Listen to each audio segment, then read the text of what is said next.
Usted como precandidato. Ajá. Vamos a suponer que usted gana las primarias y entonces este es candidato presidencial.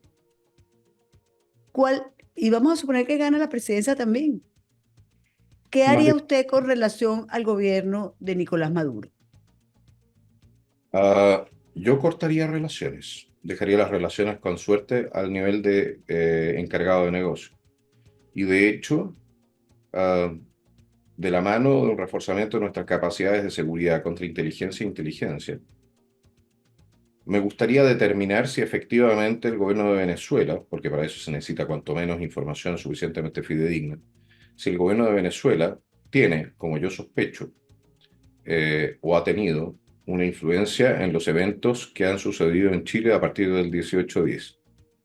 Si ese fuera el caso, le puedo asegurar de que Chile paga sus cuentas. Fíjese, el problema no solamente es cortar las relaciones, que eso es, por supuesto, eso es soberanía y eso es lo que los países, cada país tiene derecho a hacer, tener relaciones con quien quiera y con quien no quiera cortarlas. Eso no se discute.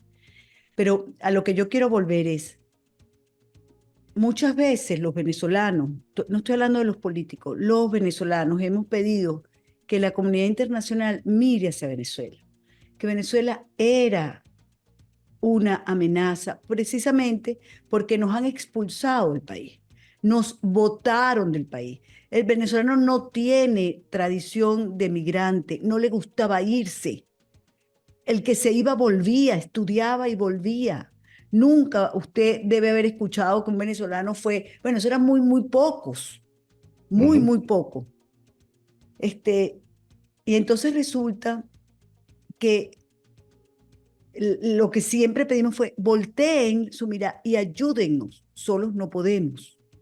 Sí, pero toda ayuda que tenga por objeto derrocar al gobierno de Maduro tiene que pasar, de hecho, por una intervención militar.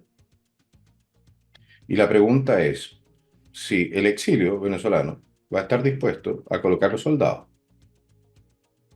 Bueno, nosotros no tenemos ni siquiera ejército. Y El bueno, ejército es absolutamente de Maduro. el tema es que para eso se produce lo que se podría producir lo que se llama el Pero reclutamiento. hay otras formas diplomáticas, No, no políticas. existe ninguna forma diplomática de hacer caer un gobierno tiránico y dictatorial. No existe. No nos equivoquemos. Los que pagan siempre la situación, como pasó en Irak o como pasa en cualquier país sancionado, es la población. No ha caído nunca, nunca un gobierno tiránico en razón de sanciones internacionales. No existe un solo ejemplo de ello. Bueno, creo que se pueden, no sé, por ejemplo, recuerdo Gorbachev, claro Gorbachev no. que Gorbachev había todo, bueno, pero recuerdo que había todo un movimiento para volver a la democracia, digo. sí, pero Pa- era porque la Unión Soviética había implosionado y porque Bueno, pero, pero porque el propio KGB, el KGB fue el que decidió el fin del experimento soviético. Fue el KGB. pero pasaba de todo a nivel mundial, había una repulsa, había todo un Sí, movimiento nuevamente, pero global nuevamente le para hago acabar con aquello. porque usted verá que eso no sucedió en China, no sucedió en Norcorea, no sucedió en Cuba, donde los gobiernos estuvieron dispuestos y tenían el control sobre el aparato de seguridad y el aparato de seguridad estuvo dispuesto a responder al gobierno, no cayeron los gobiernos tiránicos, ninguno. Entonces, no seamos inocentes. En la medida en que Nicolás Maduro tenga el control sobre su aparato de seguridad, y esa es la razón por la cual persigue con tanto encono a personas como el teniente Ojeda. Mientras él tenga el control sobre el aparato de seguridad, no va a mejorar nada en Venezuela. Y mientras haya países que ayuden al gobierno tiránico, tampoco. Es que no es un tema de que los países lo ayuden o No, no. no, yo No, no digo los países, yo digo los gobiernos, sí, perdón. o los gobiernos, no. Se lo voy a plantear de la siguiente manera. ¿Qué país está más aislado que Norcorea? Y sin embargo, es absolutamente imposible, sin una intervención externa, sacar a ese gobernante. Si el poder, que es la capacidad de obligar a alguien a hacer aquello que no quiere hacer, Bueno, para sacarlo primero tiene el pueblo mismo que rebelarse. Claro, uno no tiene información de qué está pasando allá adentro. Bueno, pero es que el pueblo son millones de personas individuales que no tienen un mando conjunto y no tienen armas, porque en Venezuela, para más remate, les quitaron las armas. Mm. Entonces, los que tienen las armas son los grupos de delincuentes que están al servicio del gobierno y las fuerzas de gobierno. Y cuando usted tiene un arma, y le recuerdo una frase de Stalin, ¿no? Stalin decía, el poder está en la boca del fusil. Dios, qué horror. Pero es así. ¿Hasta cuándo Occidente no acepta esa verdad absoluta? El poder está en la boca del fusil y usted no derriba ningún gobierno si este gobierno o se va voluntariamente, como lo hizo Batista en Cuba en su momento, porque él no quiso dar ni siquiera la pelea, ¿ya?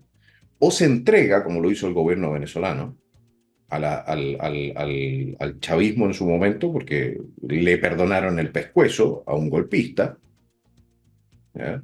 O se va porque decide que, o porque todo el proceso iba en dirección de devolver la democracia, como fue el caso de Pinochet en Chile. Pero esos son los casos de voluntariedad de entrega. Claro. Bueno, La alternativa, habría que presionar para que tuvieran esa voluntad, digo yo. ¿cuál es la alternativa? Si también seamos claros. El gobierno de Venezuela está en una situación, o los dirigentes del gobierno venezolano están en una situación bastante compleja. Si Maduro entrega el poder, va a terminar sus días en una cárcel americana, como Noriega. Bueno, no, lo que le quiero decir, habría que buscar la manera de que el costo de la salida fuera menor que el costo de quedarse. Ahí está el tema. No es tan fácil. Y no es No, tan yo fácil sé que no es nada fácil. porque el costo de quedarse para la dirigencia normalmente es muy bajo. Es para la gente que es muy alto, Sí, señor, es verdad. ¿no? La dirigencia Volvamos, sí. volvamos al tema, volvamos al tema. Me llamó mucho la atención que dijera que cortaría las relaciones con Venezuela de ser presidente.